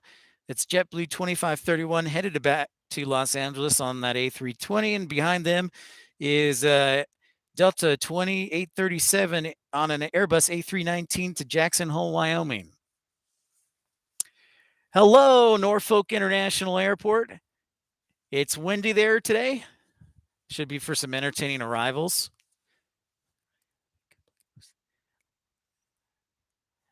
Okay. Well, Stephen, thank you for sharing that. I'm glad to hear that it's been resolved. I don't know how tight they make them to get all those seats in, but I'm glad that it's a little better. Oh, Clive, love to hear the review. Okay. There's the luggage restrictions, which happens on most. Okay. But overall, from London to Dublin, it was pretty comfortable and easy going. 330. Oh, so we basically got a crosswind, a direct crosswind rolling. All right. Watch out for that.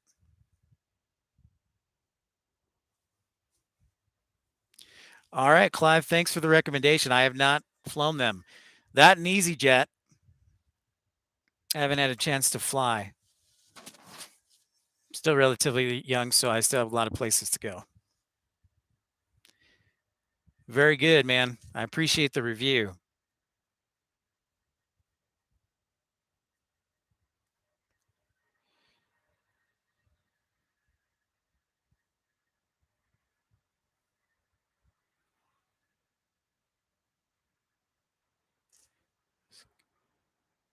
Wow, 350. Dang.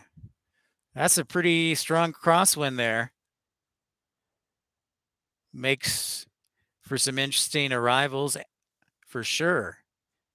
Because Norfolk only has the one runways 5 and 23, so you're basically like almost your tailwind's too high for runway 23 almost, and runway 5 is pretty strong crosswind.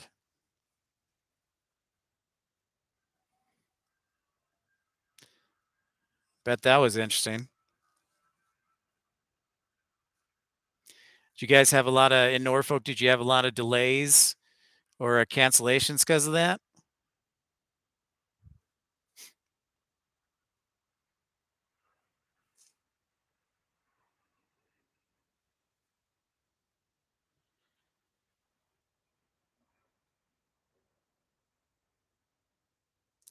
Head after Jackson Hole. Quick hour flight, folks, from Salt Lake City, but it helps get over the mountains much easier instead of a 5-hour drive. Because getting up to Jackson Hole, there's no interstate that goes to Jackson Hole, so it takes a little bit longer. How young am I? I liked how you phrased that question, by the way, Daniel. I am 41 years old, years young. Some say I could pass for a 35-year-old, so yep. An infidel fireman, before I forget, what I was going to say is, because there was a time limit, I just remember that I went through the test. If I didn't know a question right off, I skipped it. And I tried to find the questions that I knew the answers to right away. And that way I knew what I got right. And then it was a question of, okay, what's left that I have to get right to meet the 70%, and just kind of work at it that way.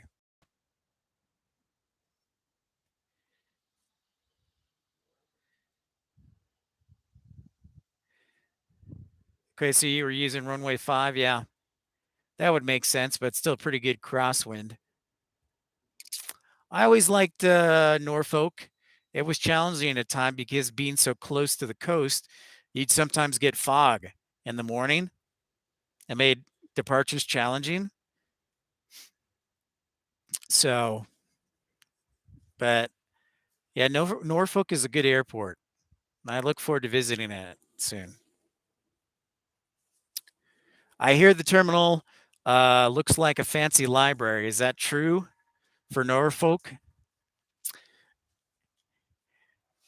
And yeah, I just remember like, okay, what is my minimum standard that I have to get right? And then get everything done and then go back because sometimes you can find hints to the questions that you got right, which is interesting. Well, I'm glad to hear there weren't many delays. Sounds like we got some professional pilots flying in there, used to it.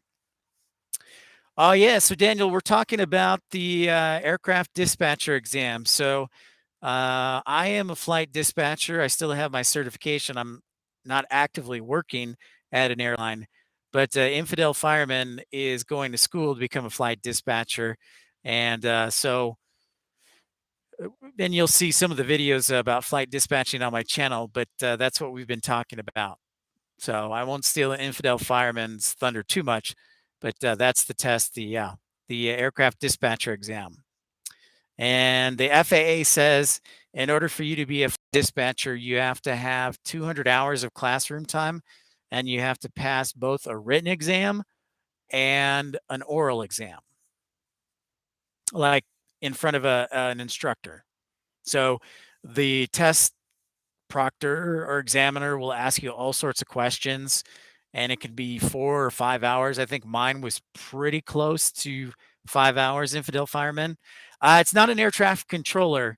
It's a flight dispatcher. It is basically an invisible captain on the ground. And Infidel Fireman, you had a good explanation of it yesterday. I can never word it right from the FARs. So you may explain that better than I can. I do a horrible job for some reason.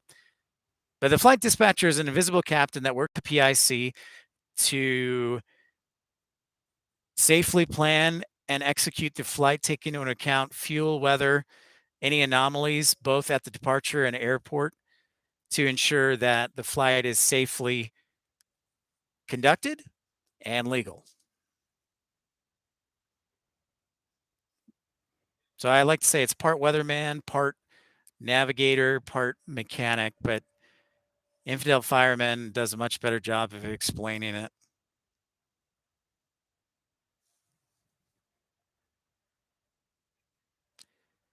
Oh, well, shoot. That's great to hear.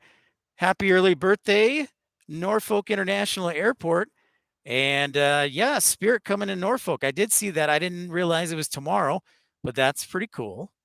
Looks like it's going to try and compete there with Breeze because I know how Breeze has a lot of flights out of Norfolk. That'll be interesting. Thank you. Yes. Thank you, Infidel Firemen. Absolutely.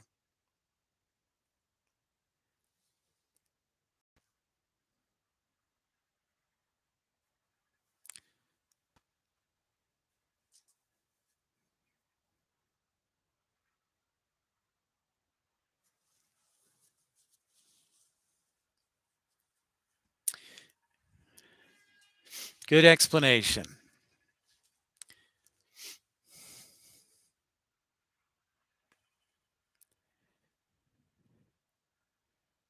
Yeah, that is a long flight, but my understanding, I have some friends who work for Breeze, and that seems to be pretty popular. And I know they're going to do, I think, also Los Angeles, if I remember correctly. So cross country, which will be 5 hours and change, flying from Norfolk to Los Angeles. But that's not too bad. All right, sounds good, Infidel Fireman. It is dinner time. Yes, they're in Dallas.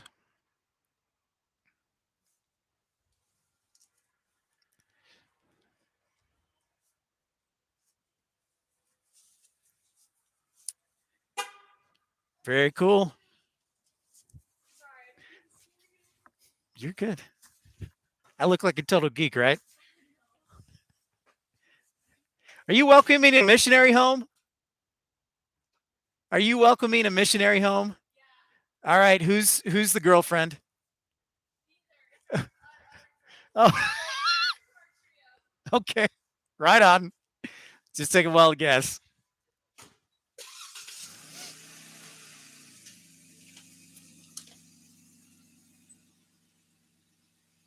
Yeah, I don't know what I'm going to do for dinner. Sorry, I was talking to a couple of cute girls here in the parking garage. Because as if people aren't too familiar with Salt Lake City, it's the home of the Church of Jesus Christ of Latter Day Saints, and a lot of missionaries are from, obviously Mormons are from Utah, and so yeah, that's what I was saying to them.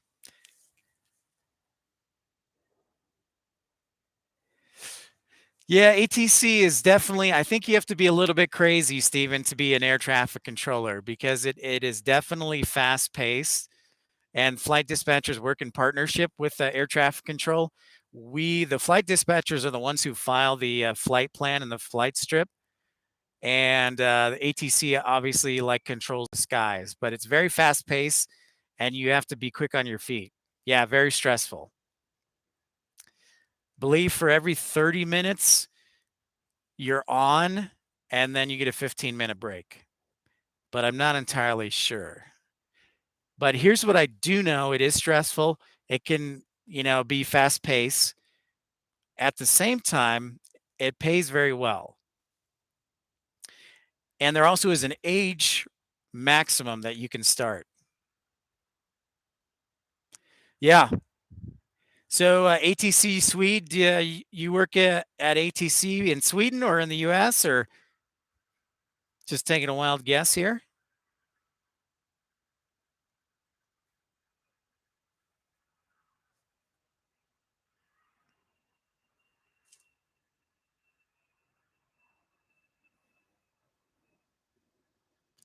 Nice.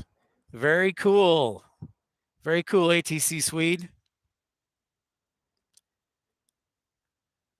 Well, that's pretty awesome. I'm thrilled to have you on board with us.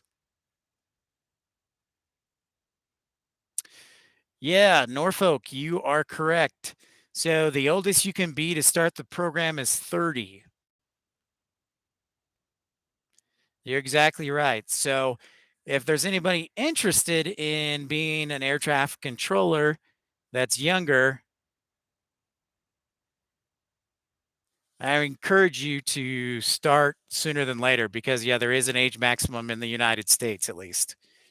Yeah, we're glad to have. See, now we're going to get a totally different perspective, ATC Suite, on flying over in Sweden and the North Atlantic. That's great.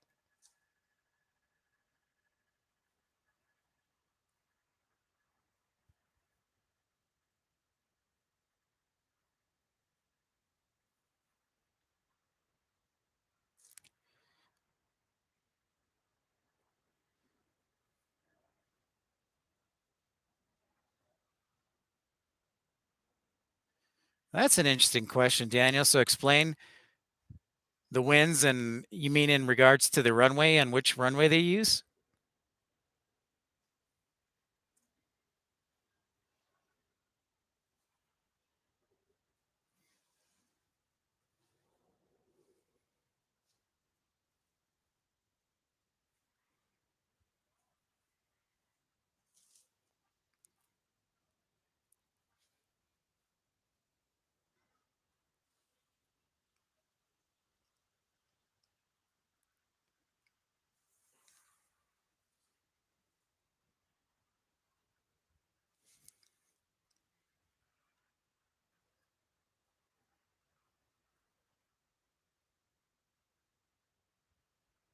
Well, we'll see what if ATC Swede what he has to say.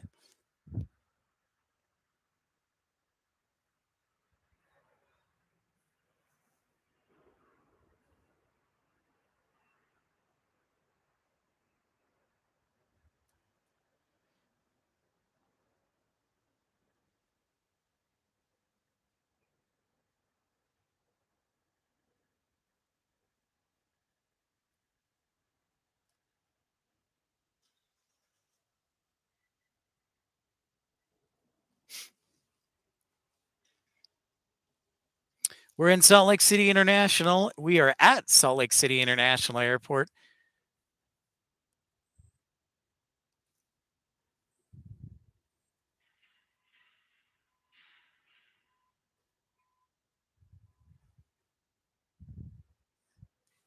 Thank you, Norfolk.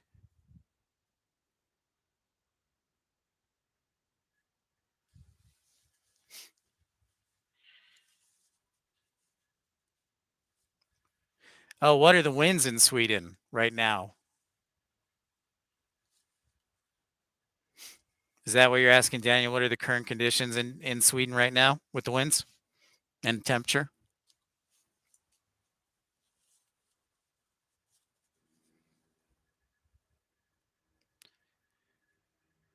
Okay.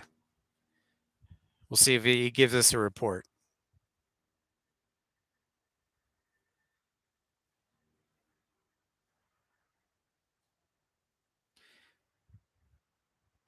And for those of you who are just tuning in, I encourage you to like and subscribe because that way you'll know where we'll be broadcasting from and when next.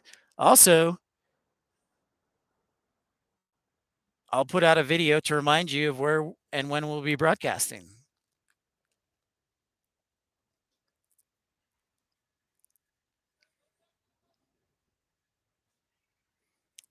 And thanks for you followers who've been around for a while. I know I hammer it over and over again, but it's always a good reminder to the new people who've just joined. So this is only our 17th broadcast.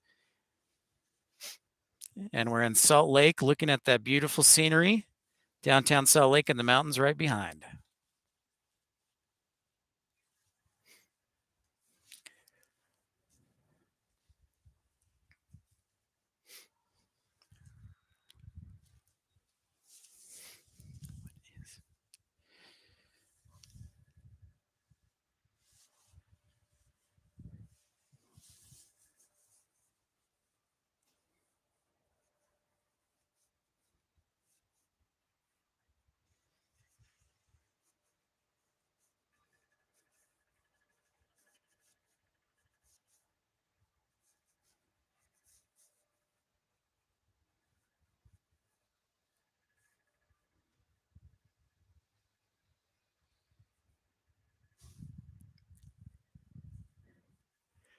Yeah, it kind of does, doesn't it, Daniel?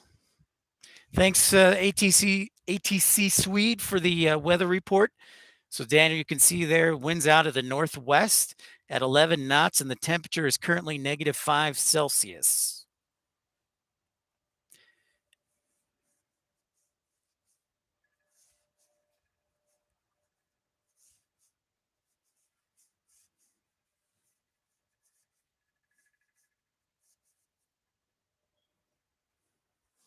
So, -5 Celsius is about 23 degrees Fahrenheit.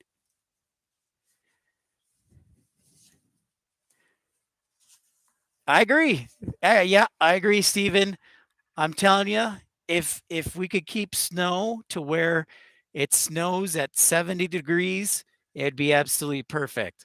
So get that view. Just make the temperature 70 degrees. I agree. Okay, so Daniel, I'll explain that one. So where does it say northwest? It doesn't. But that number that AT Suite, if you look at what ATC Suite put up, he says right now winds are 330 degrees.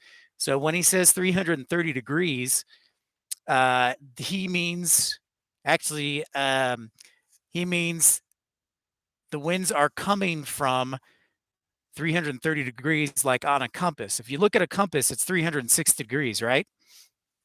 And so when you're 90 degrees, you're pointing east. When you're 180 degrees, you're pointing south. When you're at 270 degrees, you're pointing west. And straight due north is 360 degrees. So if you go 3 clicks to the left to 330 degrees, that's a north northwest wind because it's almost straight north, but it's a little bit varying to the west. Thanks, Dalton. I hope it wasn't too confusing. So, what I would do, Daniel, is if you have a compass at your house or look at a compass online on your computer and look at the numbers. And so, what we're saying when 55 degrees sounds good in Norfolk, by the way.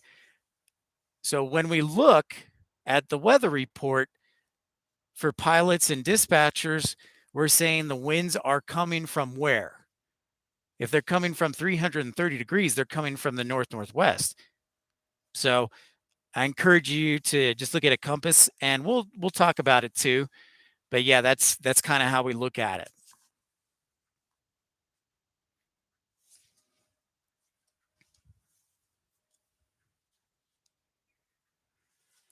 Yep, 11 knots is the speed. That's correct. So we don't use mile per hour. We use a constant. We use a standard of a knot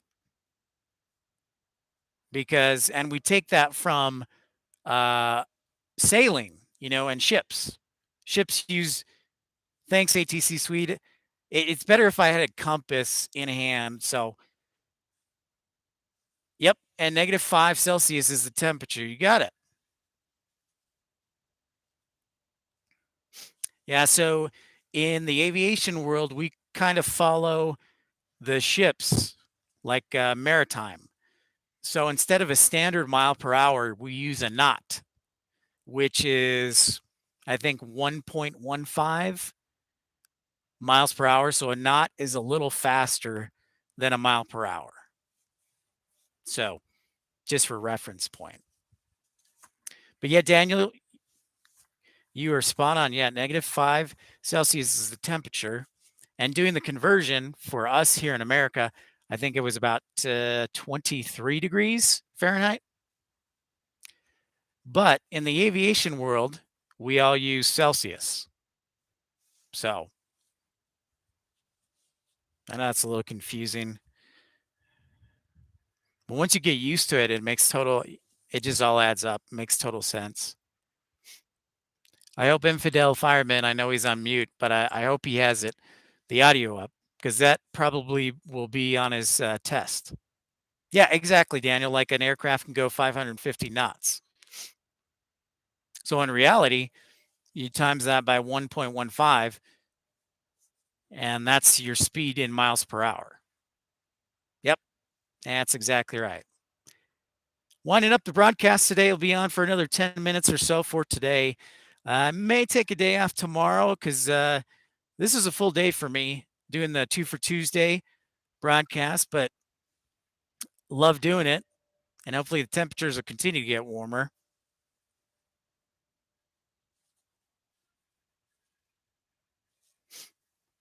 But I will put out a video the night before or the day of when I'll be on next.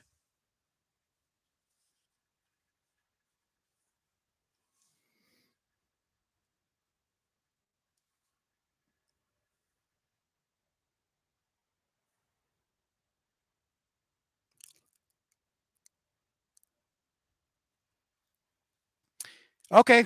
No problem, man. Well, I'm not going anywhere. I may take a day off tomorrow just because I had it's pretty much a full day for me and just sticking around. So I got some things I got to do tomorrow. So I may take off tomorrow, but you'll know one way or the other when we'll be on next.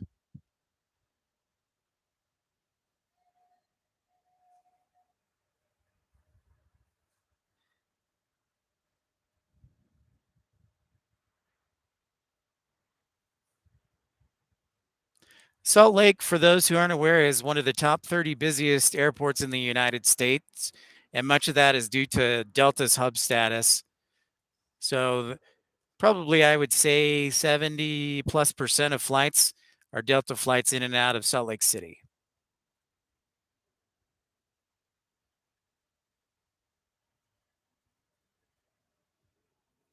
I'm just glad, Daniel, you could join me this morning and today in the afternoon. That's awesome.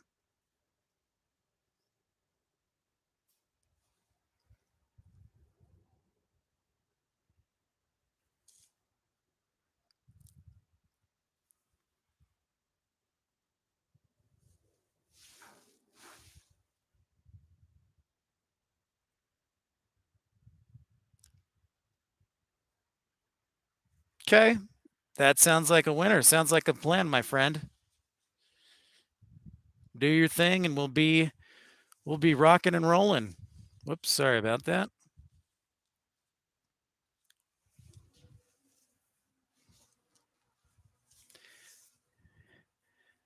And we'll talk to CJ from Spain, Daniel.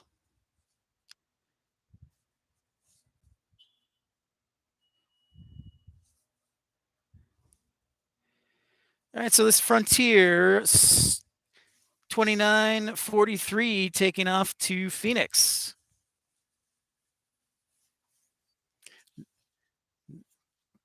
It's got the okay from ATC just like that.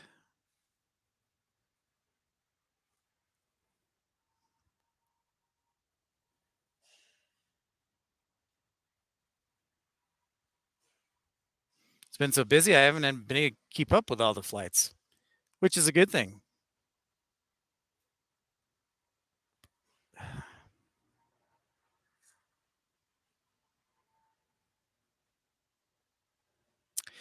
We're working on getting the ATC feed. I don't have a scanner right now, Daniel.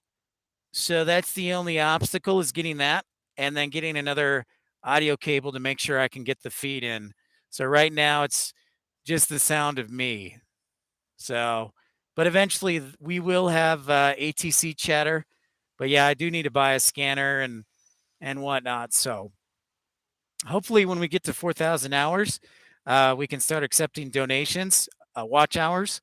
We can start accepting donations, and that those donations will go to equipment like scanner and whatnot, and allow us to travel to new airports and things like that. So we can give you more variety and help you enjoy things. So yeah, that's kind of what we're looking at right now.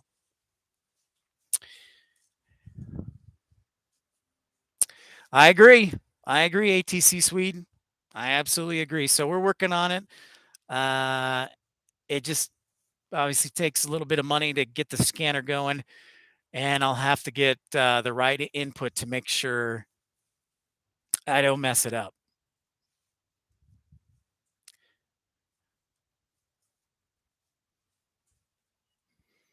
I could pretend to be ATC. I think I'd be pretty good at it, but wouldn't be the same.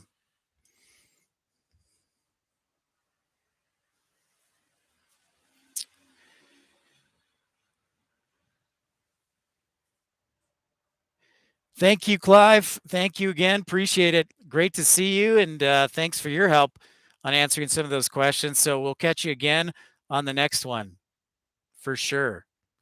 For sure. Thank you, sir. Have a good night.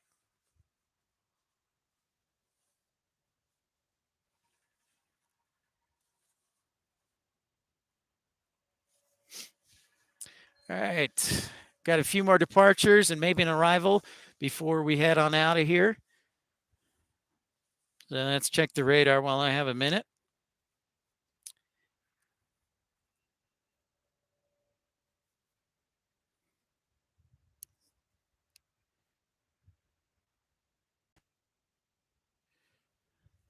Looks like we might be expecting an old Frontier livery on an old Airbus A320 from Denver and bound in 10 minutes. So we'll hang around for that one. And we got a couple of departures approaching the threshold of runway 34 right. Looks like Delta Connection 4149, an Embraer E175, and United Airlines 2627 from Salt Lake on an Airbus A319 to Chicago O'Hare. So we'll stick around for those.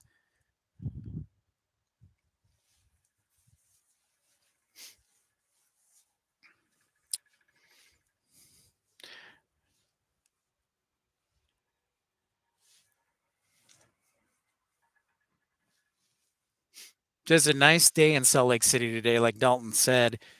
Just cold. So when I was a scout, Dalton, I think I got permanently frostbite from not bringing enough socks. So my toes are always the first part of my body to get cold, no matter how many pairs of socks I wear. Thank you for the like and tuning in.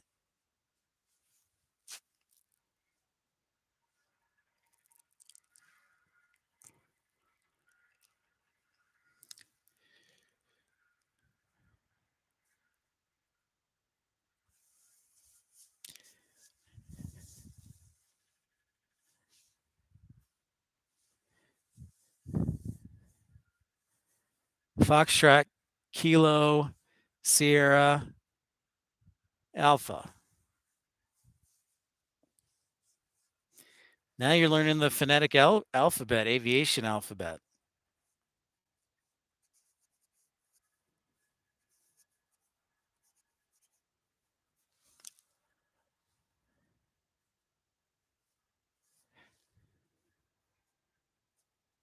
Well, thanks, sir. Still think I have a little bit of knowledge left in me.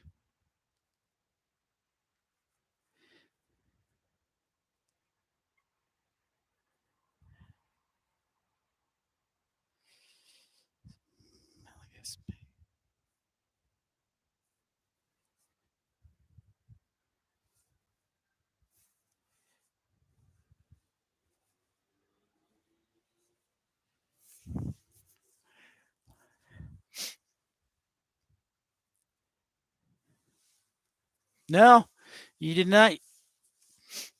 You did a good job, Daniel. Obviously, the entire phonetic alphabet for aviation is all 26 letters, but it goes Alpha, Bravo, Charlie, Delta, Echo, Foxtrot, Golf, Hotel, India, Juliet, Kilo, Lima, Mike, November, Oscar, Papa, Quebec, Romeo, Sierra, Tango, Uniform, Victor, Whiskey, X-Ray, Yankee, Zulu. So that was pretty fast, but that's how we talk in aviation. So after being a dispatcher for 4 years, it's just boom, all in there. So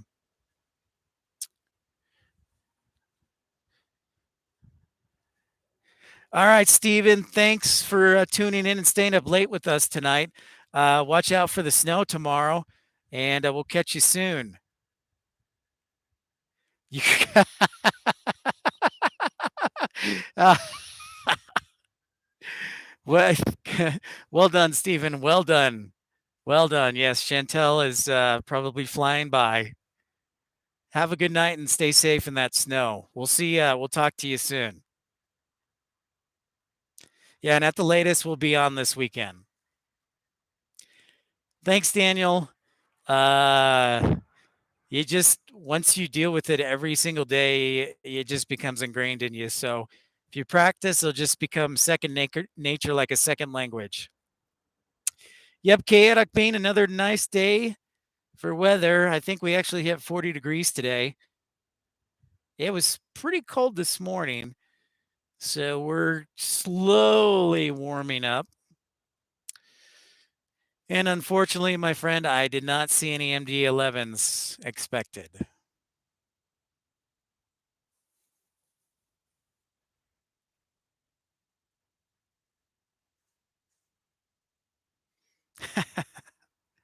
Hi, Lydia. Thanks for the thumbs up and like. Yeah, I was looking, Chaotic Bean. They are running the 767 for UPS. I didn't see anything on the FedEx, so that might be the exception.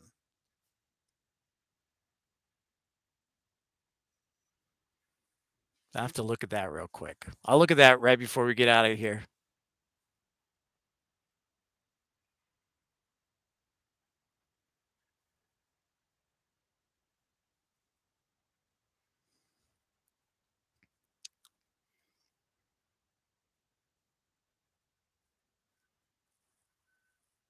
So here's the old livery of Frontier, an old A320.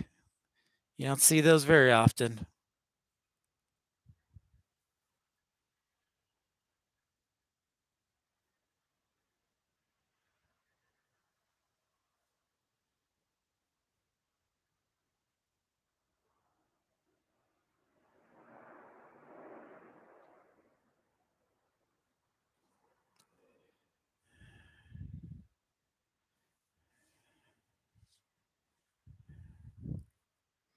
Again, one last reminder for everybody, if they're new to the channel, we encourage you to like and subscribe. When you subscribe, you'll get a notification of a video telling you where we're going to be and when we're going to be broadcasting. And I'll just do a video. It's like a minute long, but just let you know what's happening. All right, Chaotic Bean, I'm going to look real quick just because you're one of my peoples. You're my homie. All right. Oh, no. There is one. Oh, no.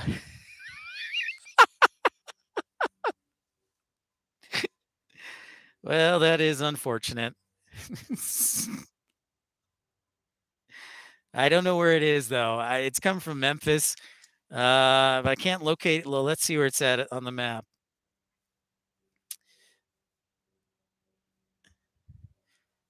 Okay, so he's still probably got an hour and a half.